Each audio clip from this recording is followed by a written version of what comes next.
You need to get out of that wheelchair quickly, or you might get hurt. I could hear Tyler's happy voice behind me as I desperately tried to stop the wheelchair from speeding up. I pulled on the brakes as hard as I could with my hands. Tyler was someone who didn't care much about money, but we were supposed to be celebrating our love that day. As I struggled with the out-of-control wheelchair, I felt more angry than sad. Suddenly, something got caught, and I was thrown out of the wheelchair. There was a loud noise, and I blacked out. The next day, I woke up in a hospital room. Tyler was crying on the next bed. After a while, he noticed me and started talking, trying to sound comforting. "Are you okay, Amy?" "I'm glad," he said, with a forced smile. Then he started talking about how he got hit by a car and lost his leg. He became more emotional and showed me his amputated leg under the blanket. "Hey, you're going to help me, right? We're married, aren't we?" he said, expecting me to agree. But I refused. Tyler was shocked. "Who's going to help me then?" he asked. I decided to share my thoughts. I told him about myself, that I'm Amy Moore, a 45-year-old illustrator who used to love being active. I even competed in national swimming competitions when I was younger. But about 2 years ago, I got a disease that made my left leg weak. Now, I can't walk without a wheelchair. I explained how Tyler and I met at a group date and fell in love. We got married after dating for 3 years. We were happy until I became disabled. That's when Tyler's attitude changed. He started demanding money from my family to make our home accessible and to hire a helper. When I told him I planned to use my savings for that, he got upset, worrying that it would affect his inheritance. Tyler tried to apologize and backtrack, saying he thought we would need a lot of money from now on, but I saw through his excuses. I didn't trust Tyler's excuses. He seemed obsessed with keeping our money intact. Despite my doubts, I tried to convince myself that it was just his usual stinginess. Tyler kept bringing up inheritance and insurance. His excuses turned into suggestions like upgrading our insurance policy. I couldn't understand why he was so fixated on money. In the end, despite Tyler's protests, I decided to use my savings and bonus to make our home wheelchair accessible. I also hired a housekeeping service 3 times a week to help with chores. The woman in charge was kind, and I enjoyed chatting with her during breaks. But Tyler seemed to dislike her. He nitpicked everything she did, from folding laundry to washing dishes. His complaints annoyed me, and one day, I exploded in anger. Tyler's response shocked me. He said he'd deduct the amount we paid the housekeeper from our living expenses. That meant I'd have to cover the extra cost, as Tyler planned to keep that money for himself. I was stunned. Our living expenses were already tight, and tripling my contribution wasn't feasible. Tyler didn't seem to care. He thought since I was earning, I should foot the bill. But my income wasn't enough to cover such a huge increase in expenses. However, Tyler didn't show any signs of backing down. He agreed, but asked me to make sure to save that extra $1,000 properly. With Tyler agreeing so cheerfully, I couldn't shake off the anxiety building inside me. And unfortunately, my worries soon came true. Tyler stopped griping about the housekeeping agency, but in turn he stopped helping with any chores around the house. I tried to remind him that we still needed to pitch in with daily chores, even though we hired help. But Tyler brushed it off, saying that since we were paying for it, they should do everything. He started spending more time away from home, barely talking to me when we did cross paths, wearing a disgusted expression on his face. Thoughts of divorce crept into my mind. Then out of the blue, Tyler suggested we go see the cherry blossoms at the botanical garden. It was a surprising invitation after 2 months of minimal interaction. His cheerful demeanor during our outing momentarily eased my troubled heart. Maybe our recent problems stemmed from not talking enough, I thought optimistically. But as we strolled, Tyler dropped a bombshell. He confessed that he was out of money and needed my insurance payout urgently. Confused and alarmed, I panicked when I realized he was pushing my wheelchair downhill without my control. Desperately, I tried to stop the speeding wheelchair, but Tyler's voice echoed merrily behind me, warning me of the danger. Despite my efforts to hit the brakes, the wheelchair hit an obstacle, throwing me off, and I lost consciousness. When I woke up the next day, When I woke up, I found myself in a hospital room.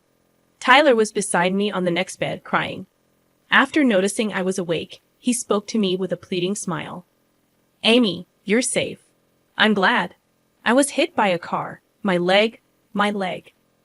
Tyler became increasingly emotional and uncovered himself, revealing that he only had one leg. You'll help me, right? We're husband and wife, aren't we? I refuse, I replied firmly. Tyler was stunned. He never expected me to refuse. Speechless, he stared at me.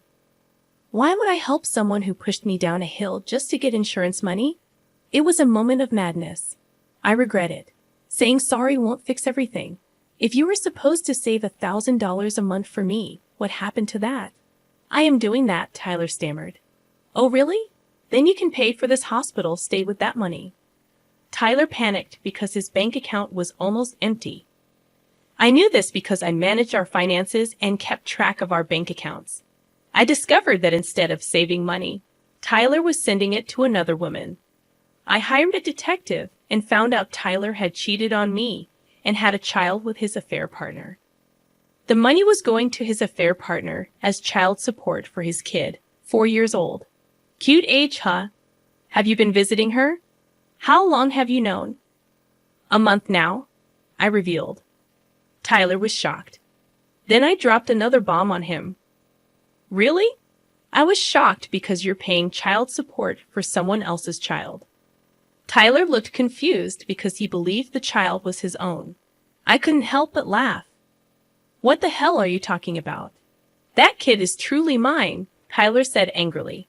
Hearing this, I burst out laughing even more. Tyler looked at me as if I was something creepy. So, I decided to reveal the truth to him. You see, you can't even have children, I said, laughing at his bewildered expression. Since we met, you really thought I was the reason we couldn't have kids.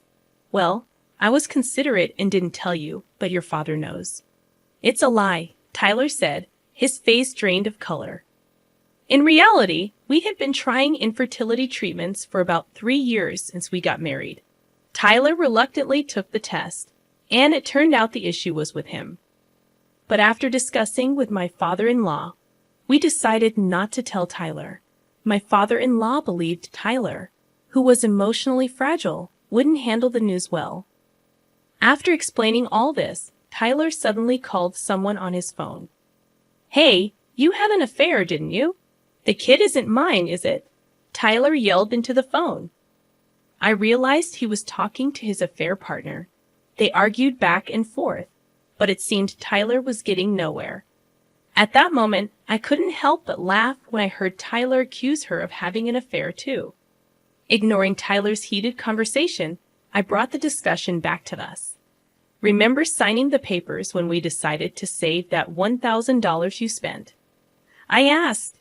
Tyler seemed dismissive, but I sighed, knowing he probably planned to backtrack anyway.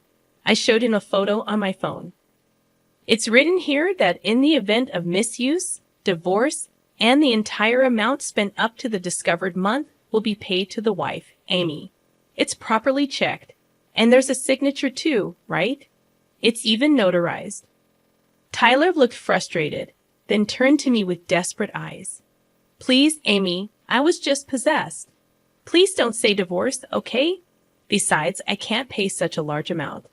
Divorce is settled. I can't do it anymore. But don't worry, you can pay the spent amount in installments.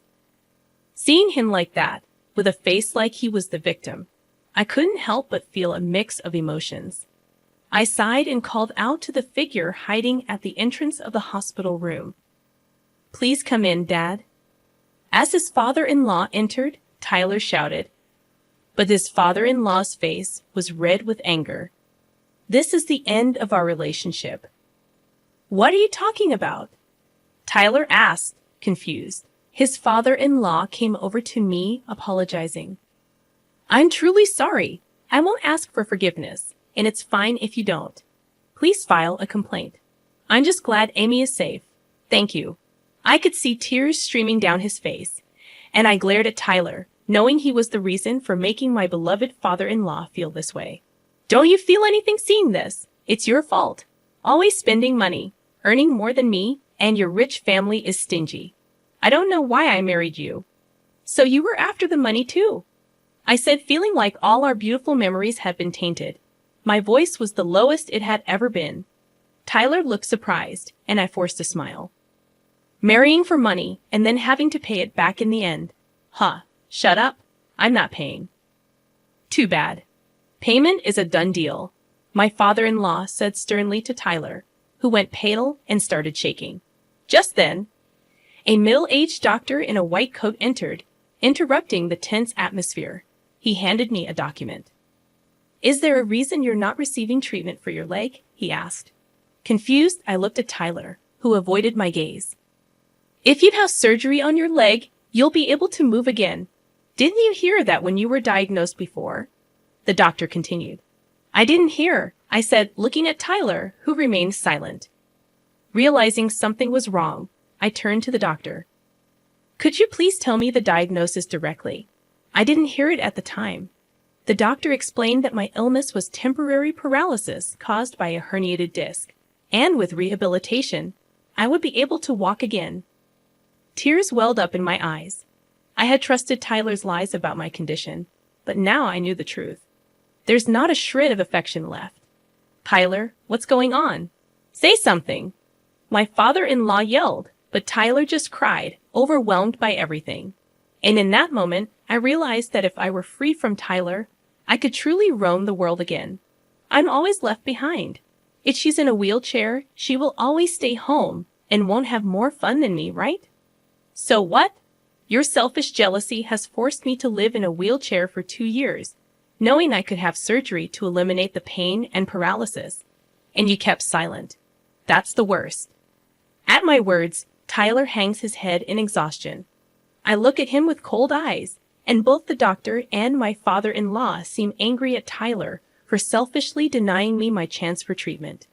So, Amy, may I explain the surgery to you tomorrow? The doctor asks. Yes, please do, I say, instantly brightening up. The doctor smiles back warmly, giving me hope for a bright future ahead. I will instruct the nurse to separate the rooms, the doctor says.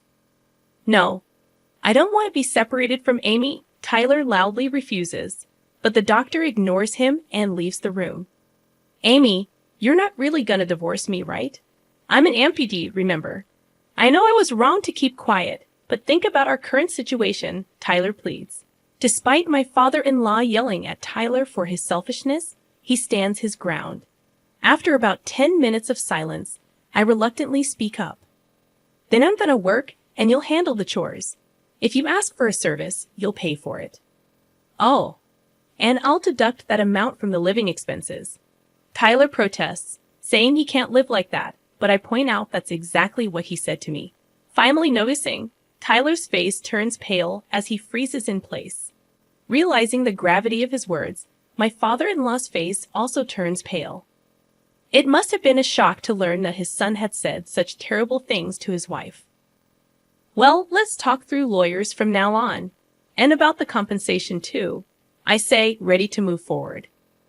Wait, Amy, Tyler calls out as a nurse comes into the room. It seems I'm moving rooms so Tyler can't easily barge in anymore. Tyler resists to the end, screaming as I leave the room, his cries fading as the door closes behind me. After being pushed out of the room by the nurse, I met my father-in-law's eyes, and we exchanged nods. That was the last time I saw Tyler.